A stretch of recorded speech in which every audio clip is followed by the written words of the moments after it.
Hi, today we will explain the storyline of a movie titled Stalked, which was released in 2019. Okay, let's get right to the story. Sam, a single parent, plans to relax with her best friend, Berenice, tonight. She has a 5-month-old daughter named Amy, so she leaves her baby with her ex-husband, Craig, who now has a new partner. The next morning, Craig brings back Sam's child, who has been crying non-stop since the night before due to a fever. She takes the initiative to ask her mother, who is a pediatrician, about first aid for a feverish baby. After that, she was forced to leave Amy alone to buy medicine at the pharmacy and promised to return in 8 minutes. On the way, Sam felt that something was wrong when she saw 3 vans stopped around her house. Sure enough, when Sam was off guard, a man covered her mouth from behind and put Sam in the nearest white van. A few hours later, Sam woke up in a dark weapons factory in a remote area. The signal on her cell phone was gone, so Sam searched the place for a signal while investigating what kind of place it was. Although the place was large, all the doors were locked. Sam shouted for help at one of the doors, but her efforts were in vain. Sam heard movement on the other side. She immediately became alert and picked up a small saw that was lying nearby as she approached the source of the sound, but she didn't see anyone. Sam also tried to break the lock with all her strength, but it didn't work. Despite this, Sam was certain there was a way out. She continued walking further inside until she found a phone. She felt very uneasy, as she sensed someone was nearby, but every time Sam turned around or looked in any direction, she saw no one. Suddenly, a young girl named Stacy appeared. She looked terrified and ran away when Sam saw her. Eventually, she was cornered, allowing Sam to approach her. The girl admitted she wasn't alone there. There was another girl named Kelly, but Kelly hadn't been seen for a long time. Meanwhile, loud noises could be heard above them. Sam immediately asked Stacy who it was. Stacy said the sounds kept moving around, but she had never seen what it looked like. Sam then asked Stacy how long she had been in the building. Stacy explained that she had arrived the night before while walking home from a club when someone kidnapped her, and she woke up in this place. Sam noticed the wounds on Stacy's body, and she admitted that the moving creature had injured her. After gathering enough information, Sam asked Stacy to work with her to find a way out of the factory. She said she had a toddler at home whom she had left alone and wanted to return as soon as possible. Sam finally gave her instructions to find something they could use as a lever to break open the doors. Stacy said Kelly had already tried that but failed. Sam asked her to try again with her. They took a metal basket and rammed it against the door, but unfortunately, the door was blocked from the outside. Sam searched for another object that could be used and asked Stacy to wait. She found an empty spray gas canister and showed it to Stacy. She asked if Stacy had searched the entire building, and she replied that she had. She explained that the gas canister could be used as a torch to cut the lock on the door. Stacy was amazed at where Sam had gotten that knowledge. Sam admitted that she had once been part of the 24th Naval Engineering Battalion, and she suggested they split up and search for gas cans. However, Stacy was worried that the mysterious creature would catch them. Sam said that if there was only one creature, they had a 50-50 chance of surviving. Whoever among them got that chance could connect the torch to the lock and escape. After hearing the explanation, Stacy agreed to follow Sam's rules. Sam gave Stacy an iron saw before they split up and told Stacy to hit the creature as hard as possible if it appeared again. Sam headed in the opposite direction and found a small gas canister, but strangely, it could move on its own. As Sam reached for it, Stacy suddenly screamed. Sam ran quickly toward Stacy, who was hanging from an excavator chain. After managing to free her, the invisible creature stabbed Stacy to death. Sam then realized that her enemy was undetectable. She ran frantically, banging on the factory door until the mysterious creature approached her and strangled Sam. Fortunately, the creature released Sam just as she was about to suffocate. Sam hurriedly searched for shelter in another room, entering a dark one. Inside, she heard the sound of objects falling around her. Terrified, Sam tried to find the source of the commotion until a voice without form was heard, ordering Sam to leave the place. The voice threatened to go to her house and kill her baby if Sam didn't leave within 10 seconds. Sam finally returned to the factory and collided with an invisible object that immediately attacked her physically. Sam managed to block the powerful blows, though the figure eventually let her go. Sam waited until the presence of the figure was no longer felt around her. After that, she got up to take an object she could use as a weapon. Sam carefully walked toward the monitor room, checked the CCTV camera recordings, and found a strange video showing a woman suddenly being attacked and killed. Sam used the laptop there to call for help, but the internet connection was cut off. She then rewound the CCTV footage to identify the attacker. It turned out that the figure was just a human wearing a special suit to make him invisible. But the figure was still visible on the CCTV camera. The figure approached Sam's room and entered, searching for her. Sam waited under the table until the figure left the room. Shortly after, she thought the figure had moved away from Sam's room, but from the CCTV monitor, it was clear that the figure was watching her from behind the glass outside the room. Sam had no time to defend herself when she was attacked again and cornered. Sam tried to intimidate the figure, who then left, taking the laptop with him. Sam finally sought a way to carry out his initial plan, finding fuel to use as a torch. Eventually, Sam found a bottle of liquid paraffin, cigarettes, a lighter, and some old cloth. She assembled the materials in such a way that they were ready to explode. Next, Sam sneaks out of the room, takes several gas cans, and runs quickly, using the cans as torches to burn the lock on one of the doors. This method nearly allows her to escape. Unfortunately, an unseen figure noticed Sam's plan and attacked her from behind. Knocking her unconscious, Sam was then locked in a more secure room, with her hands and feet tied between two shelves. Realizing what was happening, Sam screamed in frustration. The mysterious figure heard Sam's screams and warned her that if she tried to escape again, he wouldn't hesitate to do something worse. He ordered Sam to follow his rules, or else Sam's baby would be killed. The figure then lit a torch to scare Sam and injured her cheek, causing her to scream in fear. Despite this, Sam had to survive. After the torture ended, Sam saw a teenage boy enter the factory. Sam immediately called out to the boy to help her untie the ropes binding her hands and feet. The boy admitted he was just looking around and didn't want any trouble.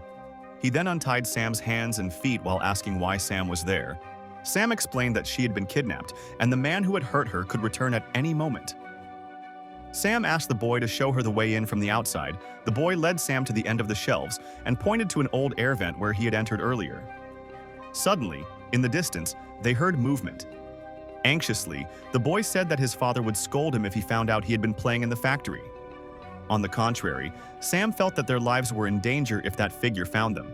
Sam then asked the child to report their location as soon as he got a signal outside. The child agreed to Sam's request, promising to call the police and save Sam. In short, the child left. Meanwhile, Sam saw the man in the invisible costume bringing in a new unconscious victim. Sam crept closer to peek at what the man was doing in another corridor. The man noticed a secret entrance and grew furious upon seeing it. Thinking Sam had escaped through that door, he left the factory, activating his invisible costume. Sam tried to open the entrance to the factory, but the door was locked from the outside. Sam decided to wake up the newly kidnapped woman named Tess. As soon as she came to, Sam asked if she remembered anything. Tess said she had gone to work on Saturday because she had a meeting with a client. The parking lot was quite far away. After the meeting, when Tess was heading to the parking lot, someone suddenly pulled her. Tess asked Sam about the kidnapper, and the woman was shocked when Sam mentioned that there were already 2 female victims who had been killed in the factory. However, Sam asked her to stay calm and trust her so they could defeat the man. Sam tried to explain slowly that the man who kidnapped them was wearing invisible clothing, and the factory was built with state-of-the-art equipment, such as quantum-level invisible protective layers for steel tanks. Something Sam had never seen before, not even during her time in the military. Sam also said that the man used fear to gain power over her, even going so far as to hurt Sam and injure her face. The woman then asked Sam where she saw an exit and asked he to take her there. Suddenly, the invisible man's voice was heard again. Sam told the woman to lie back down in her original position so that they would both be safe. Panicked, the woman obeyed Sam. Sure enough, the invisible man only checked on the woman briefly before leaving again. Sam then helped her stand up. As they headed toward the air vent, Sam told her about her love for her daughter, Amy, and how the kidnapper had abducted her.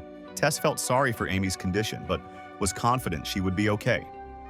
After finding the vent, Sam told Tess to go in first to check the situation outside. Tess said there was only a river that could be crossed, but she also found the teenage boy Sam had met earlier, who was now dead. Shortly after that, a drone detected Tess's presence and she could no longer be heard. Sam forced herself to think of a way out, considering that she was now alone, then remembered her cell phone camera, which she thought could see the invisible man's movements. She took out her cell phone and continued to monitor the man's movements through the camera from a hidden place. The man then said he knew Sam was still nearby. He ordered Sam to come out and reveal her location so he could finish her off as soon as possible. If she refused, the man threatened to kill her slowly. Sam refused to show herself. She waited until the man opened the factory door, then crept up behind him carrying an iron pipe and struck the man from behind. The man tried to fight back, but Sam managed to block him and touch his clothes until he was visible again. They continued fighting with their bare hands until Sam managed to grab the man's knife and stab him. The man finally collapsed. Unable to retaliate, Sam managed to breathe free air outside the factory and climbed into a parked van. However, she couldn't escape yet. A drone was monitoring her movements and immediately attacked Sam. She quickly got out of the van and sought cover while avoiding the drone. She thought she had to divert the drone's attention first before moving to another location. Finally, she found a grenade and threw it in any direction, causing the drone to approach the grenade's landing spot. The drone immediately moved away from her, and Sam entered the employee's room. She was surprised to see an invisible suit displayed in the middle of the room. It turned out there were more than one suit that the man owned. Sam tried using the laptop in the room, but unfortunately there was no internet connection. However, Sam found a more important file, a message confirming that the invisible suit truly existed, along with an employee ID card belonging to a janitor, which she suspected belonged to the person wearing the invisible suit. Sam finally watched several videos with the American flag logo about the successful creation of invisible clothing. Suddenly, she heard movement behind her and quickly turned around while holding a knife. It was Tess. She admitted she had pretended to be dead to deceive the drone chasing her, even though she had been hit by several shots. Tess explained she had worked as a nurse and knew how to treat her own wounds. Sam finally explained to Tess how she escaped and what she found earlier. Sam suspected that the janitor stole the invisible suit and used it for personal pleasure. She showed her the unused suit, but it seemed like the battery was charging. Tess easily tells Sam that the sleeves of the suit are the battery power source, concluding that the man has two suits to switch between when the battery is low. Tess suggests Sam try the suit even though the battery is low. Though they aren't very confident they can escape the drones, Sam decides to use it anyway since there's no other option. After activating the invisible mode, Sam experienced what it felt like to be invisible and tested it on Tess. The suit's battery was down to 5%, meaning Sam had to move quickly to find an exit.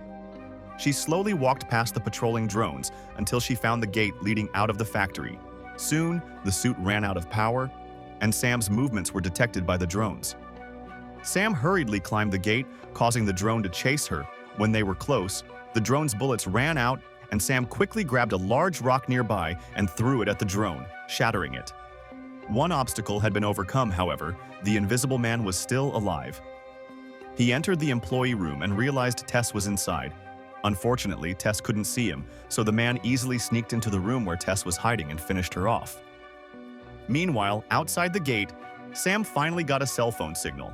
She took off her invisibility cloak and called the police station, asking them to send security to her house.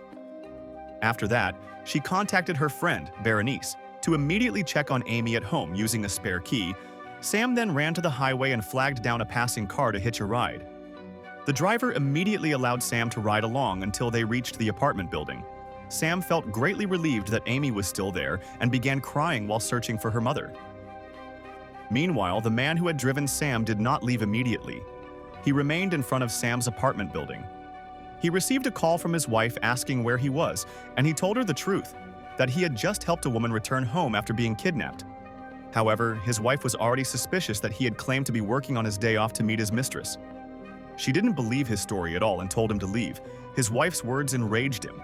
He touched his wounded stomach, revealing that he was none other than Gavin, the janitor who had kidnapped 4 women at the factory while wearing an invisible suit. Driven by revenge, the man put on his invisible clothing again and entered Sam's house. Sam heard the front door open, immediately became alert, and grabbed her hidden gun. She then shot the man accurately while saying that she was no longer afraid.